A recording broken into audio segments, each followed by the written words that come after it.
Ethan sat on his old couch, staring at the flickering TV screen. It was a quiet Friday night, the kind of night where nothing special usually happened.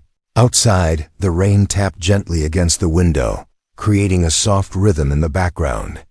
He had ordered pizza an hour ago, and his stomach growled in protest.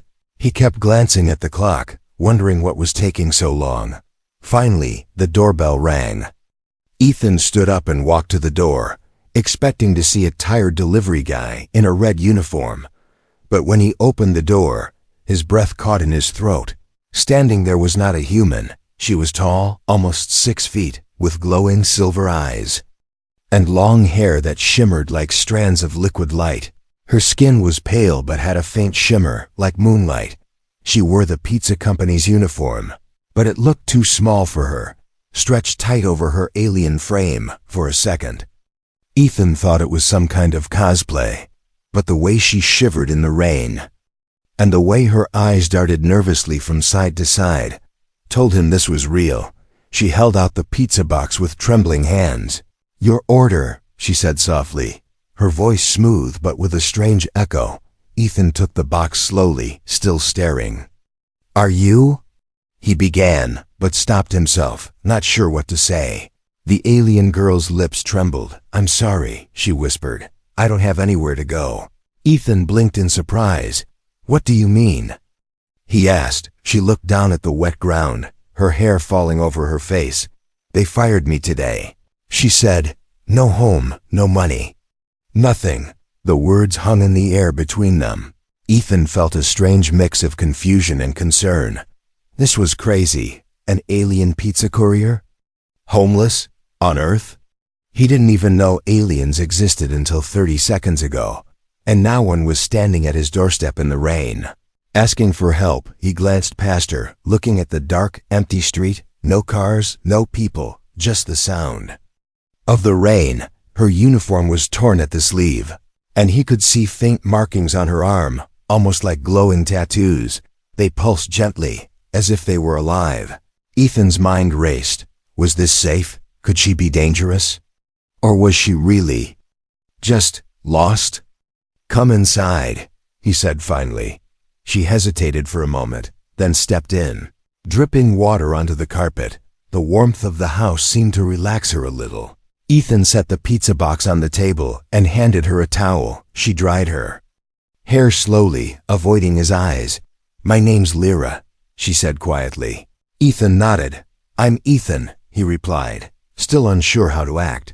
They sat down at the table, and Ethan opened the pizza box. He pushed a slice toward her. "You must be hungry," he said. Her eyes flickered with gratitude, and she took a bite, eating quickly but neatly. It was clear she hadn't eaten in a while. As she ate, Ethan studied her more closely. Her ears were slightly pointed, and there was a faint glow in her veins, like liquid silver running beneath her skin. Every movement she made was graceful, almost too perfect. When she finished her slice, she leaned back, looking tired. "I shouldn't be here," she murmured. "They'll find me," Ethan frowned. "Who will find you?" he asked. Her eyes darkened, and for a moment, fear crossed her face. "The ones who want what I have," she said. She pulled her jacket tighter around her, as if hiding something. Ethan wanted to ask more, but something in her tone told him not to push. They sat in silence for a few minutes, the only sound being the rain outside. Then Ethan noticed something strange. Every now and then, Lyra's head would turn slightly, as if she was listening to something only she could hear. Her silver eyes would focus on the window, and her breathing would quicken. Ethan felt a chill. "Lyra, is someone watching you?"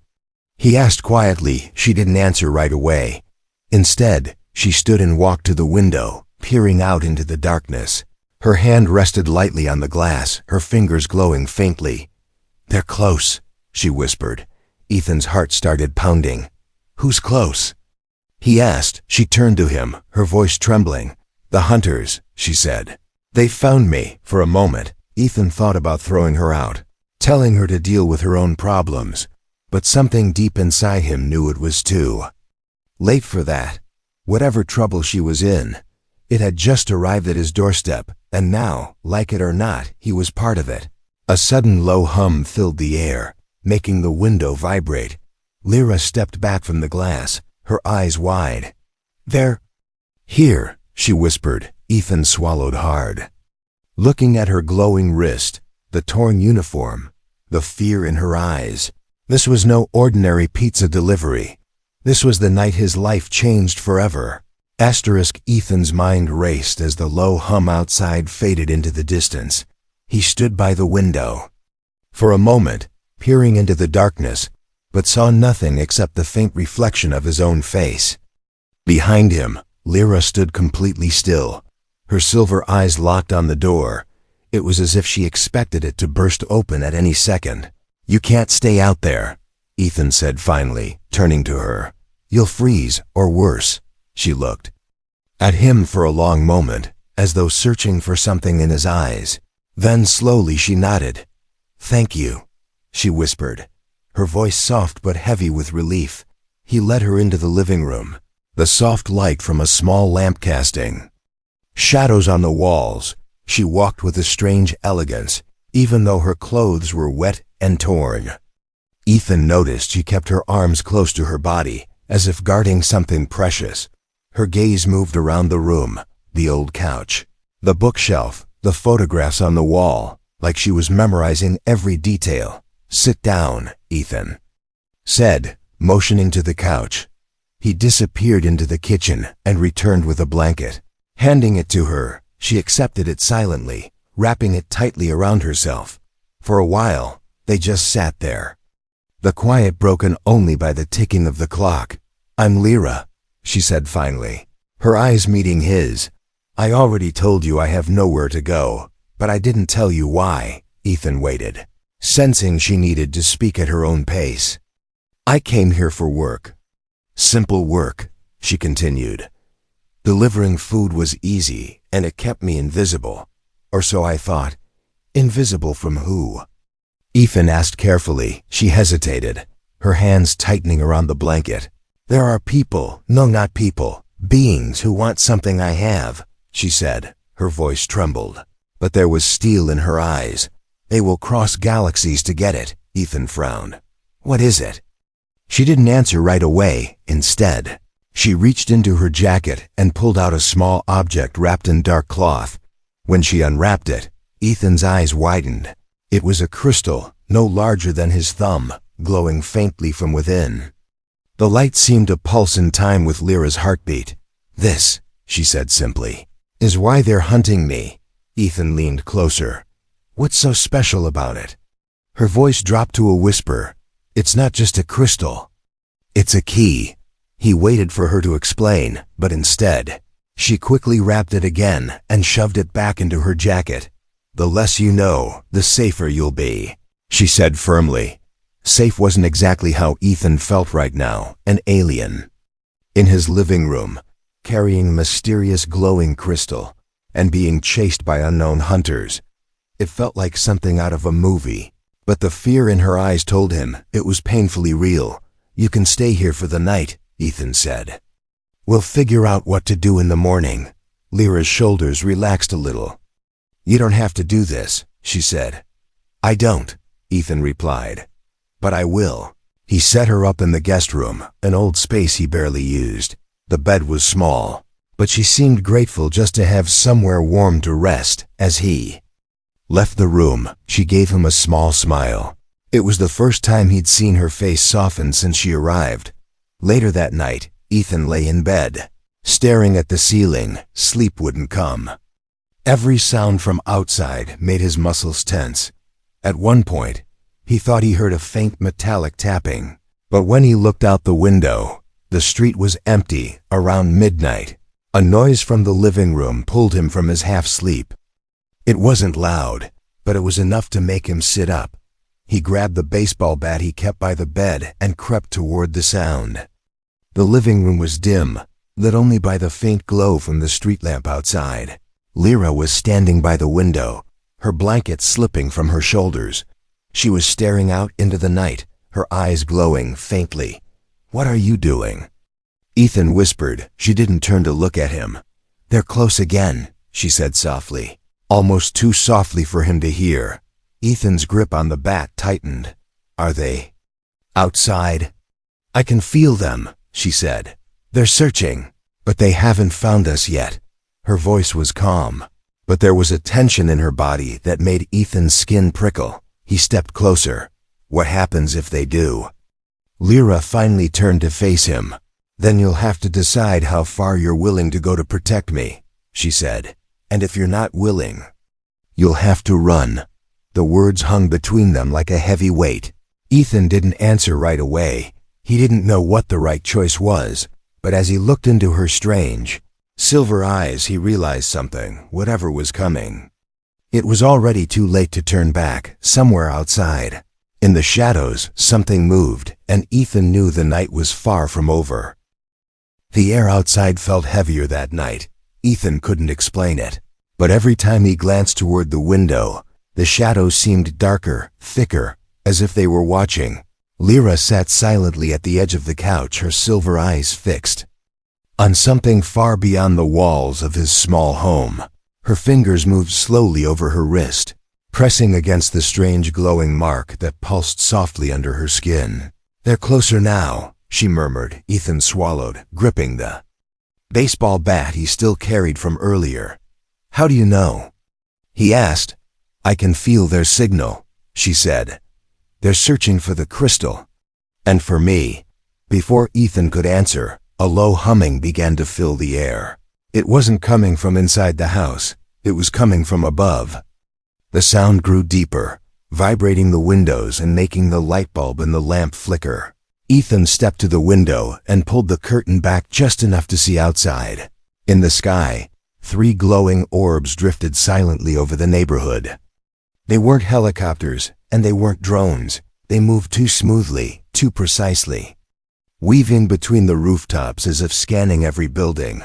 The lights pulsed faintly, the same way Lyra's wrist mark pulsed. They've locked onto my signal, she said, standing quickly. Her movements were graceful but tense, like a predator, ready to run. We have to move. Ethan shook his head. Move where? We can't just go wandering around while alien searchlights are combing the streets. The hum grew louder. Ethan's heart raced as one of the glowing orbs descended lower, stopping above the house across the street. A beam of pale blue light shot downward, sweeping slowly over the roof. The moment the light touched the ground, Ethan swore he saw the grass shimmer and bend as if it were being scanned molecule by molecule. They'll find us if we stay, Lyra said, her voice urgent now. She reached into her jacket and clutched the crystal through the fabric. We have to get to the forest, Ethan blinked. The forest? At this hour? They can't track me as easily under dense natural cover, she explained. Metal and concrete help their sensors, but trees confused them. Before Ethan could argue, the orb across the street turned slowly. Its light moved toward his house, crawling over the road like a predator stalking prey. Go! Lyra hissed, grabbing his arm. They dashed toward the back door, Lyra moving with inhuman speed. Ethan stumbled after her, the bat still in his hand. The night air hit them like a cold wave as they ran into the backyard. The hum above deepened again, followed by a sharp mechanical click. Ethan didn't look back. He didn't want to see what was coming. Lyra led him toward the side fence.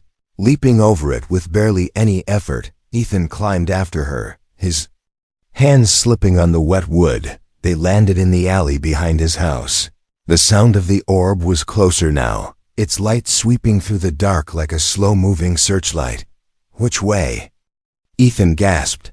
Left, Lyra said firmly, already moving. They ran, their footsteps splashing in shallow puddles, the air sharp with the smell of ozone. Ethan glanced upward and saw another orb drifting into view, joining the first. They're surrounding us, he said. I know, Lyra replied, her voice tight. That's why we can't stop. The alley opened into a narrow street, and just as they stepped into it, a tall, dark figure emerged from the shadows ahead. It was humanoid, but too tall, easily 7 feet, with long limbs and armor that glistened under the faint streetlights. Its head was covered by a smooth black mask with no visible eyes, only a faint red slit that glowed like fire. Ethan froze.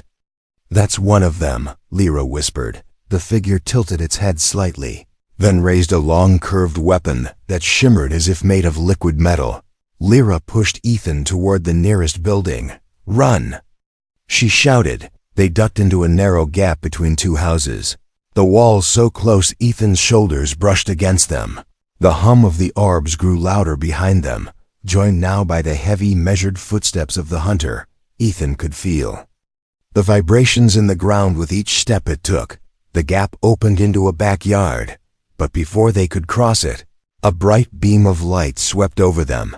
The air seemed to thicken, and Ethan's legs felt heavier, as if the beam was trying to hold him in place.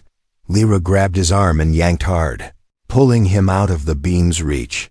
"That light will paralyze you," she said. "Don't let it touch you." They stumbled toward the far fence, but the hunter's shadow loomed over them. It moved impossibly fast, leaping over the fence and landing in front of them without a sound. For a moment, Ethan froze, the bat shaking in his hands. The hunter tilted its head again, then spoke in a deep, metallic voice that seemed to vibrate in his bones. "Give me the key." Lyra's hand went to her jacket, but instead of handing over the crystal, she pulled out a small, flat device. She pressed something, and a blinding flash of white light filled the yard. Ethan shielded his eyes, and when he looked again, the hunter was stumbling backward, its red slit flickering. "This way!" Lyra shouted, pulling him toward a side gate. They slipped out and into the next street, the forest now visible in the distance, its dark outline calling to them like a promise of safety. But as they ran, Ethan glanced back and saw the hunter already recovering. Its head snapped toward them, and the hum of the orbs deepened to a low roar. "They're not giving up," Ethan said. "They never do," Lyra replied. The trees were only a few hundred feet away now. Ethan pushed himself harder, his lungs burning. Somewhere behind them, the hunter let out a sound that was half roar, half mechanical screech. And in that moment, Ethan knew they had only seconds before the chase became a fight asterisk. The first trees swallowed them in darkness. The sound of the city faded behind, replaced by the sharp rustle of leaves and the uneven rhythm of their footsteps on damp soil. Ethan's heart pounded in his ears, every breath burning in his lungs. Lyra moved quickly, her glowing eyes the only light guiding them deeper into the forest. "Keep moving," she whispered, her voice barely audible over the wind.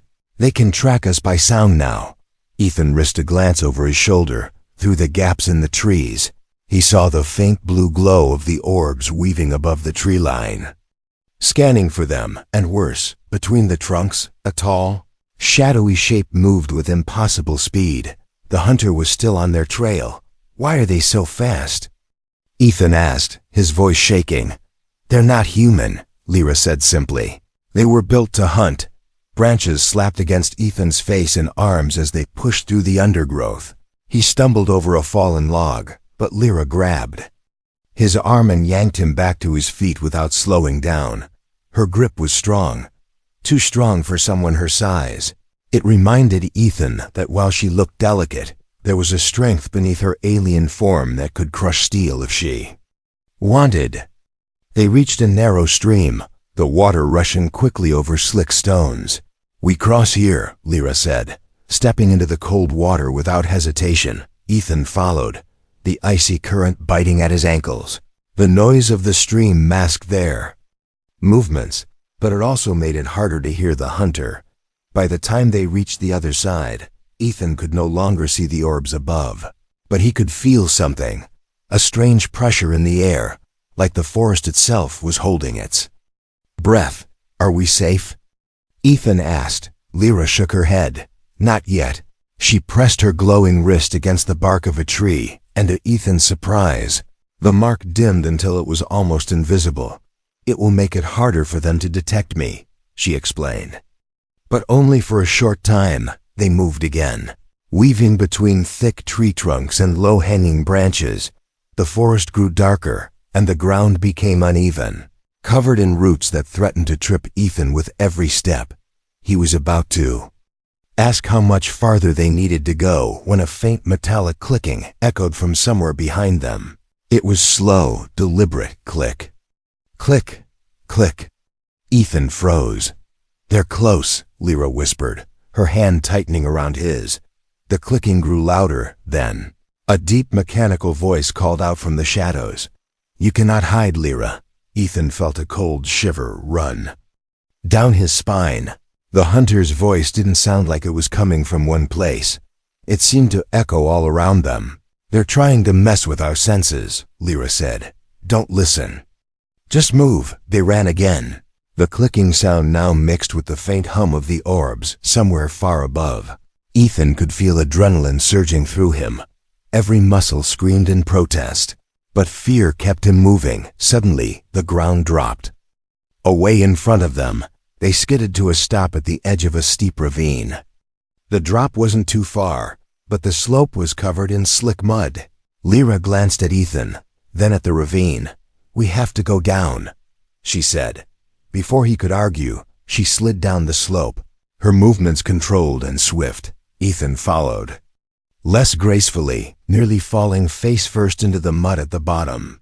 The air down here was cooler, and the sound of the forest seemed muffled. They moved along the ravine, the tall earthen walls blocking their view of the trees above. For a moment, it felt like they had shaken their pursuer. But then, a shadow passed overhead. Ethan looked up and saw one of the orbs hovering just above the ravine's edge, its pale blue light scanning the ground. "Stay against the wall," Lyra whispered, pressing herself flat against the damp earth. The light passed over them, and Ethan held his breath until it moved on. But before relief could sink in, a dark figure dropped into the ravine with a heavy thud. The hunter, it straightened slowly, towering over them in the confined space. There was nowhere to run. Its weapon unfolded with a metallic hiss, blades forming from liquid metal. Ethan's grip on the bat tightened, but his mind screamed that it was useless against something like this. Lyra stepped forward, placing herself between Ethan and the hunter. "Go," she said without looking back. "No," Ethan replied, his voice shaking but firm. The hunter tilted its head, almost curious. "You protect him?" it asked, its voice rumbling like distant thunder. "Yes," Lyra said simply, "and you will not take him." Without warning, the hunter lunged. Lyra moved with inhuman speed, dodging the swing of its blade and striking it with a sharp kick that sent a metallic echo through the ravine. Ethan stumbled backward, his heart hammering. The fight was brutal. The hunter's strikes were fast and precise, but Lyra's agility kept her just ahead of its deadly weapon. Then the hunter caught her arm. Lyra gasped, the glowing mark on her wrist flaring bright. Ethan didn't think. He swung the bat with all his strength. It connected with the hunter's head, making it release her for just a moment. "Run!" Lyra shouted again, grabbing his hand and pulling him toward the end of the ravine. They scrambled up the muddy slope on the other side. Behind them, the hunter let out that same horrible mechanical screech. Ethan didn't look back. By the time they reached the top, the forest opened into a wider clearing. In the middle of it stood the remains of an old stone structure, half buried by roots and moss. Lyra didn't hesitate. "This is where we make our stand," she said, her voice steady. Despite the fear in her eyes, Ethan realized then, running might not be enough anymore. Asterisk. The clearing was silent except for the sound of Ethan's heavy breathing. The old stone structure rose before them like the skeleton of a forgotten temple, its walls cracked and covered in vines. Moonlight filtered through the broken roof, painting silver lines on the mossy ground. Lyra led Ethan inside, her movements quick and deliberate, as if she had been here before. "Where are we?" Ethan asked, his voice low. "This place is older than your country," Lyra replied, glancing around the walls. "It was built by travelers like me, long before your people could see the stars." Ethan looked at her sharply. "You mean aliens have been here for centuries?" She gave a small nod. "Yes, And this place was made to hide things. Ethan's mind raced. Hide what? Lyra didn't answer. Instead, she walked to a stone pillar at the center of the room and pressed her glowing wrist against it. The mark on her skin pulsed, and the pillar shifted with a low grinding sound, revealing a narrow compartment. From inside, she pulled out the small crystal wrapped in dark cloth. Ethan stepped closer. That's what they're after, isn't it?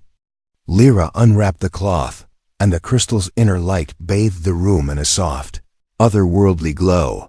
This, she said, is not just a crystal, it is a map. Ethan frowned. A map to what? Her eyes met his, serious and unblinking. To a vault filled with technology so advanced, it could reshape entire worlds, she explained. Weapons, medicine, machines that could build cities overnight. Or destroy them just as fast. Ethan's stomach tightened. And the hunters? They want it for themselves. Lyra nodded. They serve a galactic syndicate, one that would use this power to enslave entire planets. Ethan stared at the glowing crystal. And why do you have it? She looked down, her voice softer now. Because it belonged to my family, she said.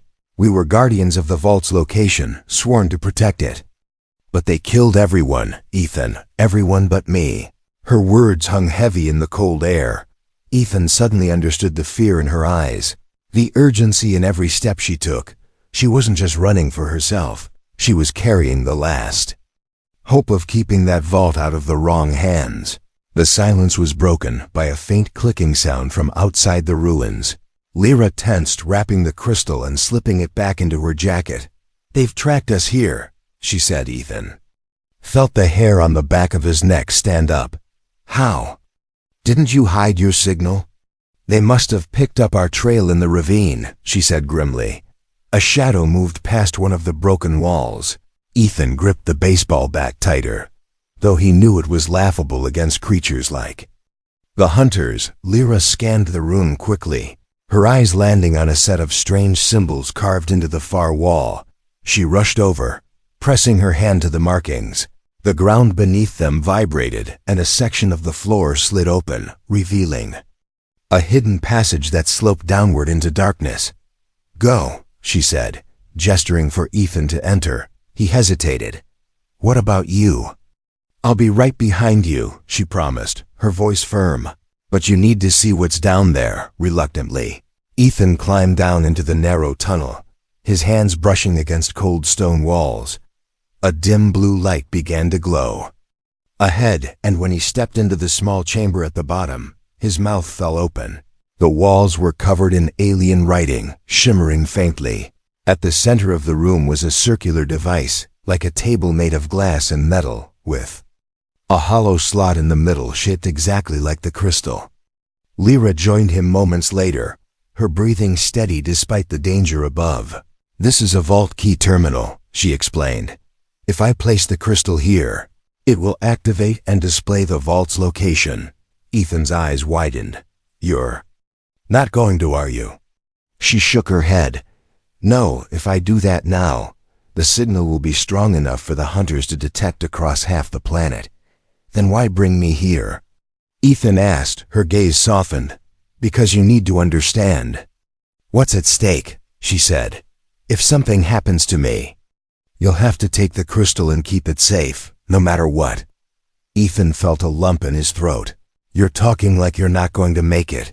She didn't respond. Instead, she moved to the far side of the chamber and touched a panel in the wall. A section slid open, revealing a sleek, silver object that looked like a rifle crossed with a crossbow. She handed it to him. This is for you, she said. It's not human tech, but you'll figure it out quickly enough. Before he could reply, the sound of stone shattering echoed from above. Dust rained down from the ceiling. They've breached the ruins, Lyra said sharply. We have to move. Ethan followed her back up the tunnel, clutching the alien weapon tightly. The moment they emerged into the main chamber, a beam of blue light swept across the room. One of the orbs hovered just outside the broken wall, its glow cutting through the shadows, and behind it, stepping over the mossy stones with slow, deliberate movements, came the hunter. It spoke in that deep, mechanical voice. "Give me the key, and I will let you die quickly." Lyra stood tall, the crystal hidden in her jacket. "Come and take it," she replied, her voice cold. The hunter's head tilted, the red slit in its mask narrowing. It stepped forward, weapon unfolding in its hands. Ethan's grip tightened on the alien rifle. He didn't know if he could even hurt this thing, but he was ready to try. The air between them seemed to hum with tension, and then, with a single movement, the hunter charged. The stars outside the cockpit were no longer still. They stretched and twisted in endless streams of light as the ship cut through hyperspace. Ethan sat back in his seat, his hands gripping the armrests. He had no idea how fast they were going, but his body still felt like it was racing to catch up. "How long will we be in here?" he asked, his voice a little shaky. "Not long," Lyra replied, her silver eyes watching the shifting light outside. "But they'll follow us." "They always do." Ethan turned toward her. "You mean those hunters can use hyperspace too?" "Yes," she said, her voice low. "And if they get here before we reach the vault's safe zone, they'll try to end this fight. For good." The ship's control panel began to flash red. A deep alarm echoed through the cabin. "They found us already," Lyra said sharply. Ethan's pulse quickened. "Here? In hyperspace?" "They've matched our jump," she said. "They'll drop out with us at the same coordinates." Ethan leaned forward. "Then we have to make our stand there, right?" Lyra's lips pressed into a thin line. "Yes." The last stand. Moments later, the ship lurched violently. The light outside shattered into 1,000 stars, and they dropped out of hyperspace into the blackness of a dead system. Ahead of them floated a massive asteroid field, the rocks turning slowly in the dim light of a distant star. Lyra pointed to a massive asteroid at the center. "There," she said. "That's an old outpost. Abandoned but armed." Before Ethan could ask how an abandoned outpost could be armed, the blackness behind them shifted. 3 ships emerged from hyperspace, the largest belonging to the hunter leader. The orbs appeared seconds later, fanning out like wolves circling prey. "They're moving to box us in," Ethan said. "I know," Lyra replied, her hands flying over the controls. She aimed the ship toward the asteroid, weaving through the first few chunks of rock as energy blasts streaked past them. The asteroid loomed larger, revealing a jagged opening in its side. The ship slipped inside, the walls of the tunnel lit only by the glow from their engines. When they burst into the hollow interior, Ethan's eyes widened. The abandoned outpost was a huge hangar carved into the rock, lined with dormant defense turrets. "They're inactive," Ethan said. "Not for long," Lyra replied, pressing a series of buttons on the console. The walls around them lit up as ancient power lines came to life. The turrets hummed, their targeting systems locking onto the approaching hunters.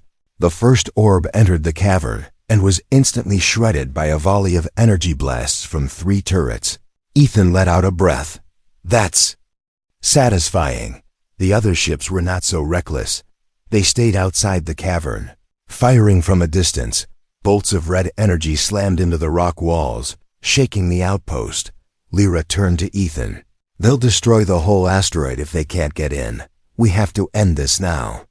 She opened a side compartment, revealing 2 sleek alien weapons. She handed one to Ethan. "These are short-range disruptors. You'll have to hit their weak points." Ethan nodded, trying to push down the fear in his stomach. He followed Lyra to the rear hatch, where a small platform extended toward the rocky surface. Outside, the darkness was filled with the glow of enemy fire. One of the hunter ships maneuvered close enough for a boarding attempt. A side hatch opened, and 3 tall armored hunters leapt onto the platform, their weapons gleaming. Lyra moved first, firing her disruptor in a controlled burst. The first hunter fell, armor sparking. Ethan aimed at the second, missing the red slit by inches. The hunter swung its blade, but Ethan ducked and fired again. This time the shot struck home, and the figure collapsed. The third hunter charged Lyra.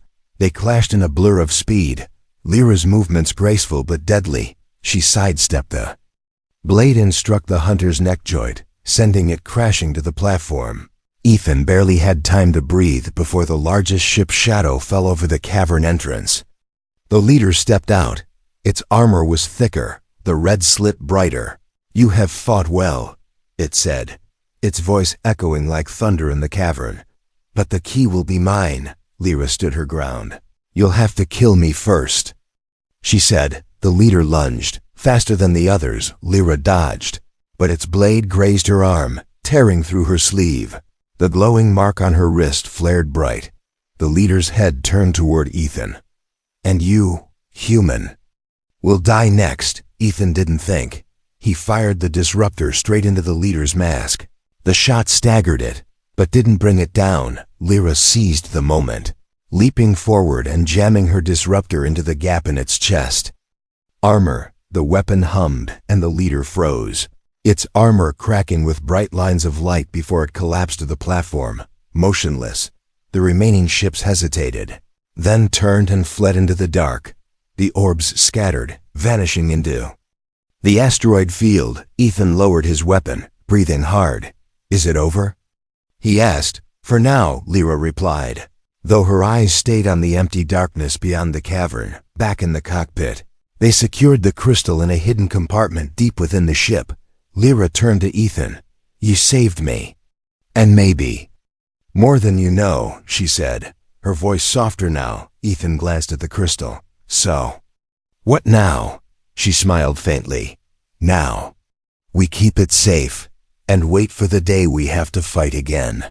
As the ship lifted from the asteroid, Ethan looked out at the stars. The danger was gone for now, but something told him this was only the beginning. In the distance, the crystal pulsed faintly inside its compartment, and somewhere far away, something else pulsed in answer.